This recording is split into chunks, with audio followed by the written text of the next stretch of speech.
রে বন্ধু, কি খবর? বসে বসে যে মোবাইল একাই টিপতেছিস? আর খবর ভাই, জীবনটা এলোমেলো হয়ে গেছে আমার। ক্যা? টেনশন, হতাশা, মাথা কোনো কাজই করতেছে না আমার। কি হয়েছে ভাই? মাথা চুলের অবস্থা কি হয়েছে তোর? কত টেনশন কিসে?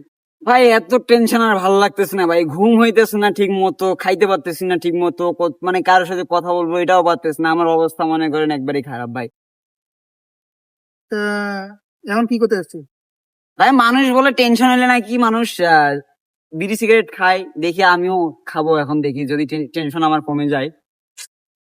এসব মানুষের কথা, বন্ধুদের কথা শুনিস না ভাই। শুন, এই যে জিনিসটা খায়া তোর উপর নিয়ন্ত্রণ তুই নিজে হারিয়ে ফেলাবো, নিজের উপর নিয়ন্ত্রণ হারিয়ে ফেলাবো, পরিবারের অশান্তি আরো বেড়ে যাবে, নিজের অশান্তি বেড়ে যাবে। ওই জিনিসটা খেয়ার জীবনে ভালো হইতে পারে না। এসব উদ্দেশ্য তোর বন্ধু বান্ধব বাইরে হইস কেন তুই?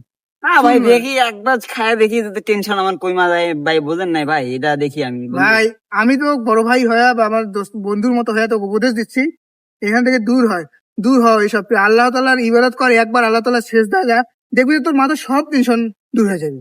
তুই একবার যা ভাই।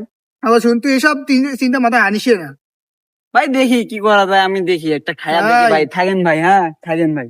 মানুষকে উপদেশ দিলে যা হয় বুঝবি ভাই একদিন।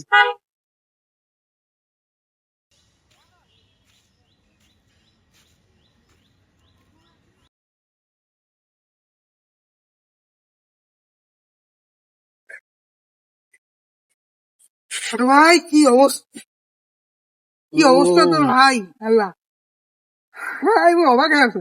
এটা মাটি, এটা কি ভাই? এটা কি? ভাই, বিড়ি খাইতেছে ভাই, বিড়ি খাইতেছে। মোর উপদেশটা শুনি না ভাই। ভাই তোমার উপদেশটা ঠিক ছিল ভাই, এগুলা বিড়ি খেয়ে আমার জীবন শেষ ভাই একবারে। ভাই কি হয়েছে কত ভাই? ভাই আর বলিস না, আমি বুঝি নাই রে ভাই। তোকে আমি সেমন উপদেশ দিলাম, কাঁদি না কাঁদি না কাঁদি না। তোকে আমি সেমন উপদেশ দিলাম ভাই, তুই উপদেশটা শুনলি না। আমার কথা শুন তুই, আমার কাছে এখনো সময় আছে। তুই এসব বাদ দে, দিয়ে তুই একবার আল্লাহ তাআলা ইবাদত কর, আল্লাহ তাআলা সিজদা ভঙ্গ হ, তওবা কর, সব ফিরিয়ে দেখবি আল্লাহ তাআলা তোকে উন্নতির দিকে নিয়ে যাবে। এর কথা আমি তোকে বারণ করছিলাম ভাই। এখনকার এই মেয়ের চোখে পড়ে অনেকের জীবন নষ্ট হয়েছে, বন্ধু বান্ধবের চোখে পড়ে অনেকের জীবন নষ্ট হয়েছে।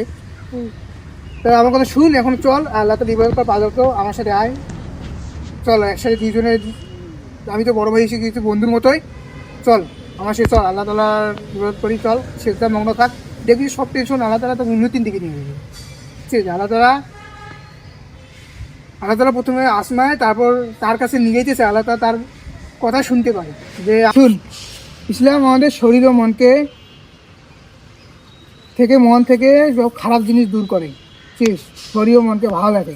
ইসলাম আমাদের শরীর ও মনকে সবসময় পরিষ্কার রাখে ভাই, এসব খারাপ কাজ থেকে সবসময় দূরে রাখে ভাই। এই মাদক শুধু আইনগত অপরাধ না, এটা ধর্মীয়গত থেকে বড় অপরাধ, হারাম। এটা জাহান্নামে আগুন জ্বলবে ভাই। তুই ভাই আমি তো এটা বুঝতে পারি নাই ভাই, আগে আপনার কথাটা যদি মানতাম শোন, ভাই আমি। আমার কথা মান ভাই। এটা মাদক শুধু আইনগত না, ধর্মীয়গত অনেক বড় অপরাধ। বুঝছো? হ্যাঁ এই ভাই। বাংলাদেশে প্রায় বেশি, বাংলাদেশ কেন পুরো পৃথিবীর বেশিরভাগই মানুষ যখন মাদকে লিপ্ত, মানুষ মনে করে যে এই সিগারেট নেশা করলে হতাশা থেকে দূর হয়ে যায়, হতাশা থেকে দূর হওয়ার চক্করে আরও হতাশা সৃষ্টি করে। তা শোনো, মানুষ যখন আল্লাহর ইবাদতে মগ্ন হয়, হতাশা কি, কোনো কিছু পাপ, কোনো কিছু চিন্তা টাচ করতে পারবে না। আল্লাহ তাআলা তার বান্দাকে এত ভালোবাসে। ঠিক ভাই, ঠিক। ভাই আমি ভুল পথে যাচ্ছিলাম তো ভাই। ভাই ভুল থেকে শুধরানোটাই অনেক বড় সফলতা, জানো? আল্লাহ তাআলা এই যা ক্ষমা চাই তা আল্লাহ তাআলা খুব পছন্দ করে। বুঝছো? ভাই আমি যদি আল্লাহর কাছে এখন তওবা করে ফিরে আসতে চাই, আমাকে আল্লাহ মাফ করে দিবেন? ভাই মাফ কেন করবে না? আল্লাহ তাআলা একবার তওবা করে তো দেখো তুমি একবার তওবা করে। আল্লাহ তাআলা তো আল্লাহ তাআলার মন অনেক বড়, অনেক বড়। আল্লাহ তাআলা ইনশাল্লাহ তোমাকে ক্ষমা করবে, আন্তরিকভাবে তো তুমি তওবা করো, ইনশাল্লাহ আল্লাহ তাআলা ক্ষমা করবে। তো ভাই আজকে থেকে আমি মাদককে না করব, খারাপ কাজ থেকে দূরে থাকবো। যত খারাপ বন্ধু আছে তাদের থেকে আমি দূরে থাকবো ইনশাল্লাহ ভাই। ইনশাল্লাহ, আলহামদুলিল্লাহ ভাই, আলহামদুলিল্লাহ। আল্লাহ তাআলা তোমাকে হিদায়াত দান করুক। এই বাংলাদেশের, এই পৃথিবীর সব মাদকাসক্ত কিশোর কিশোরী আছে, সবাইকে হিদায়াত দান করুক, মাদক থেকে দূরে থাকুক, সবাই সাপোর্ট দূরে থাকুক। আমরা আমরা চাই যে এই মাদক থেকে দূরে থাকা কিশোর কিশোর সবাইকে সাপোর্ট করুক। আল্লাহ তাআলার ইবাদতে, আল্লাহ তাআলার ইমানের ডাক দাও সবাই। এই কিশোর কিশোরী তারা মাদকে লিপ্ত, তারা আল্লাহ তাআলা উপদেশ হোক যাতে তারা বুঝে যে শুধু নেশা করলেই চিন্তা ভাবনা হতাশা দূর হয় না, আল্লাহ তাআলার সেজদায় মাথা রাখলেই চিন্তা ভাবনা সব দূর হয়ে যায়।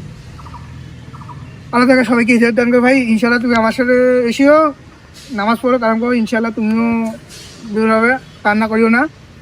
ইনশাআল্লাহ ভাই, এখন থেকে আমি আপনার কথাই শুনবো, প্লাস হচ্ছে আমি আল্লাহর ইবাদত করবো ইনশাআল্লাহ। ইনশাল্লাহ ইনশাল্লাহ তারপরে তুমি সুস্থ হবা, এই সব থেকে ইনশাআল্লাহ। দূরে থাকবা। এটি একটি শিক্ষণীয় ভিডিও ছিল। আমরা এখান থেকে শিক্ষা নিয়েছি যে আমরা মাদককে না বলবো, আমরা ইসলামের পথে থাকবো, আমরা হচ্ছে হারাম কাজ থেকে দূরে থাকবো। তো আপনারা সবাই ইসলামের পথে থাকবেন, আমাদের একটু এইসব ইসলামিক ভিডিও বানাইতে সাহায্য করবেন, সাপোর্ট করবেন। ইনশাল্লাহ আমরা জানি আপনারা সাপোর্ট করবেন। আসসালামু আলাইকুম। আসসালামু আলাইকুম।